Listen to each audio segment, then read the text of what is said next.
بسم اللہ الرحمن الرحیم۔ دعاؤں کی قبولیت کا وقت۔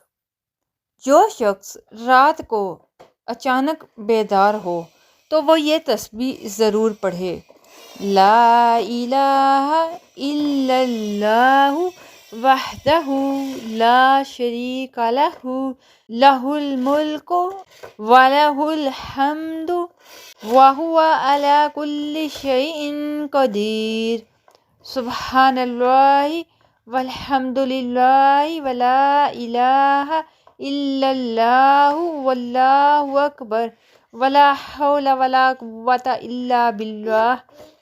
اور اس کے بعد یہ کہے: اللہم اغفر لی۔ اس کے بعد جو بھی دعا مانگی جائے قبول ہوتی ہے، اور اگر وضو کر کے نماز پڑھی جائے، نوافل ادا کیے جائیں تو وہ نماز قبول ہوتی ہے۔ صلو علی الحبیب صلی اللہ تعالی علی محمد۔